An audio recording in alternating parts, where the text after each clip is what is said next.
Welcome to the historical city of Warangal, just 150 kilometers from Hyderabad. This is the city that tells you in detail the story of the great Kakatiya dynasty.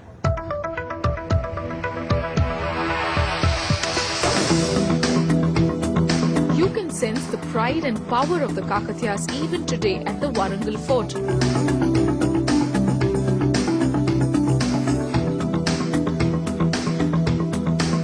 You may be thinking this hardly looks like a fort. The typical high walls or the cannons or the Darbar Hall of the king is missing. But what we are seeing are remains of one of the most impregnable and royal looking forts of the medieval period.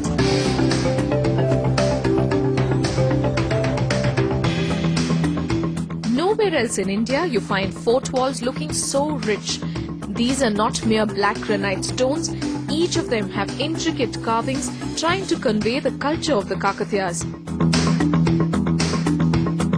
The 12th and the 13th century saw the emergence of the Kakatiya dynasty. According to history, they were the greatest rulers in their time. King Ganapati Deva laid the plan for this fort, but it was his daughter, the famous Queen Rudrama Devi, who completed it. That's why the most ornate and feminine form of carvings in India are seen in the Warangal fort.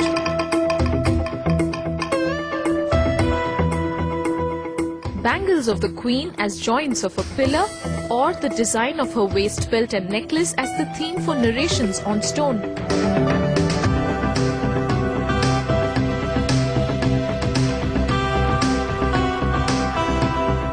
How did they manage such fine carvings on the hardest stone available on earth?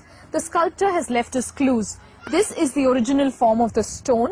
Markings are made on the green granite first, after which the edges are cut out, and then it is given a smooth finish, but then polished 3 times over. You see, this finish is so very soft and smooth. Unless the granite is made so smooth, which is very unlike granite's feature, the carvings are not possible.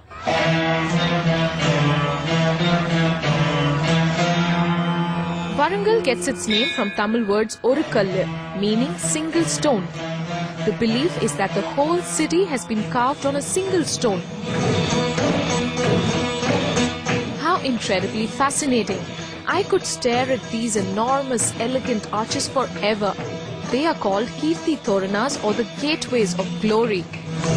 Each of the 4 is a masterpiece, carved out of a single rock 30 feet high.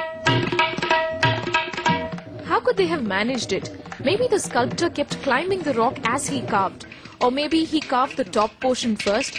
But then, how can perfect symmetry be attained so many centuries back when thread was used as measuring tape? How could these magnificent arches be carved in just 6 days? There are no answers for some things.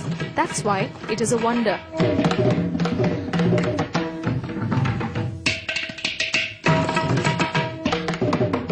The Kakatiya kings were no doubt very powerful, so much so that they took over even the powerful Chola dynasty. But at the time they were ruling most parts of the south, it was Mughal king Alauddin Khilji who was ruling Delhi. He sent his army to conquer this prestigious fort.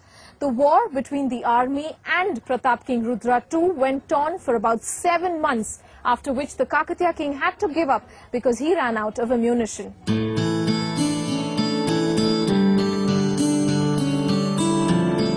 Like the trunks of these elephants, most pieces of precious art were damaged by the conquerors, but the royalty still remains.